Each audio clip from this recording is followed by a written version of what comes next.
How big is your team? Like in terms of keep all your affairs together, how many people are required to make this happen? There's not a lot. I'm pretty small. Like, but I have guys that just do certain things for me. It just depends on what it goes for what they're at. I have a manager. I got a guy for movies and stuff, different manager, and then I got my general counsel. Okay. And then I got a couple of guys that work on different. I have guys that have been friends of mine for a long time that work on like different projects or different things. For sure. But for the most part, it's pretty small. Got it. Yeah. Actually, I forgot to mention this before, but when I saw you in the airport, I texted Rampage and was just like, "Oh, this motherfucker Chuck Liddell sitting right next to me," and he said, "Go buy him a drink on me right now." Yeah. I felt weird about that. Like, I don't know about just going up to him and saying, "Hey, Rampage told me to buy you a drink." Me and Rampage are good friends. Yeah. He's a great dude. No, yeah. I watched you on his podcast as well. Yeah, he's a good dude. Yeah, no, great guy, hilarious dude. Like one thing that I accidentally clicked on while I was getting ready for this interview was just a lot of the crazy shit that Rampage used to say back in the day. Like he was just one of the most outrageous, like pre-cancel culture, which he still doesn't really care. Because when I was watching you guys together, he was telling a lot of stories that like the average person wouldn't really want to get into in this day and age. But one of the wildest characters. And that's one of the things. Like for me, I try not to get into the things that are just going to be just stupidity for stupidity. Like people are going to be saying stuff. There's no reason to. Like if someone takes me wrong on something, I can always get out there and correct them. And I don't say things I don't believe. So it's, if you don't like it, I don't care. Yeah. Like if you don't like my beliefs, don't follow me. Don't talk to me. Don't. Stay away from me. Right. Just don't bother me. No, definitely. I mean, it's got to be wild for you to witness how much the media side of fighting has changed, because back in the 90s and shit, you guys were really kind of like fighting to be acknowledged by bigger platforms and stuff. And now it feels like everybody in MMA has a podcast or an opinionated Twitter account or whatever. And it's just like too much. Well, no, I remember. Yeah, no, I remember when we were going with Dana, going to Boston, trying to get him to put us in the leisure section. Just he wanted to put MMA in the leisure section, right? Not the sports section. That wasn't even a thought at the time.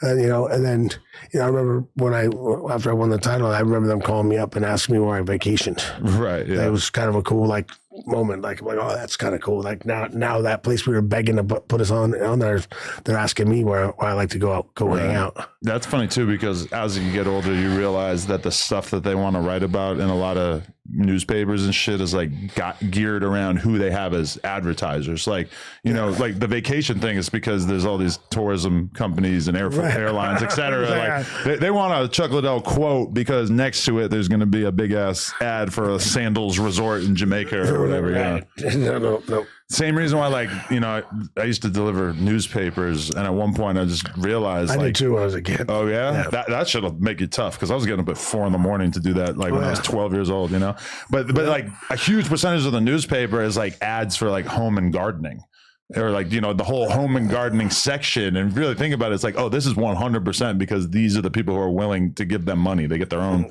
section of the paper. Right. Yeah. Oh yeah, that's definitely. Okay, so how tapped into the MMA media side of things are you? Like, are you watching podcasts, or are you kind of look? I do sometimes here and there. I like some people tell me something, I'll look at it and check it out. But there's a lot of stuff. A lot of the media stuff for me, like I think some of the stuff gets like some of these guys cross the line a little bit nowadays. Like I wasn't big on trash talking and all that stuff. It's fine. But as some of these guys get go crazy talking some of the stuff they get into, and talking about a guy's wife or his guy's kids, or I'll leave those out of it, bro. Yeah.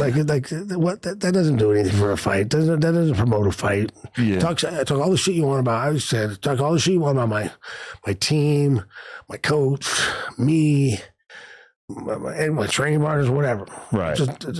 Just Just don't talk about my girl. Don't talk about my kids. Don't bring my family. Yeah. And leave it alone. That's off. And if you want to talk shit about that, I'll come beat you in your living room. Right. We'll come over. It's a different fight. Right. It's a different kind of fight. Yeah. Because I mean that to me is kind of like, we can make fun of how each other looks and who's successful and who's cool, who's not, etc. But it's just like certain stuff that when you touch that red line, it's just like, I don't know if we're gonna be able to get past that. I always think like the funny thing, these guys start touching foreheads and don't touch me. We can face off, do anything. And the funny thing for me is like the face off. I was like, guys getting really trying to mad dog you at the face off. I'm like laughing. I got 2 different guys to come after me on stage at a weigh-in because I winked at them. So they're all fired up. I'm like, we're fighting tomorrow night. Like, tomorrow, right? Like, why are you all fired up? Right. Like, this is for the fans. We can look bad. We can do that if that's for the fans. But if you're really fired up, you're worried. But that's you're letting me know you're worried. Because me as a fan, I'm kind of constantly seeing these intense, weigh-in confrontations, and it's just hard for me to tell like how much of this is real, how much of this is pro wrestling.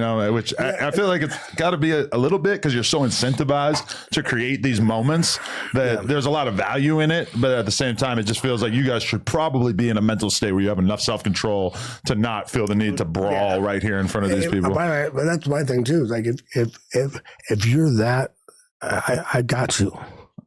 If you're that worried right now, 24 hours before the fight, about the fight, I got you. Because they call you the Iceman because you like notoriously like really nobody was able to get you into that state of mind, right? Yeah, exactly. Okay, so you just saw the clip, but did you know that you can watch this entire interview right now before it's released to the public, uncensored, by becoming a member for just $5 a month, and there's a lot of other crazy benefits as well. So make sure you hit the link down in the description and sign up. Appreciate y'all.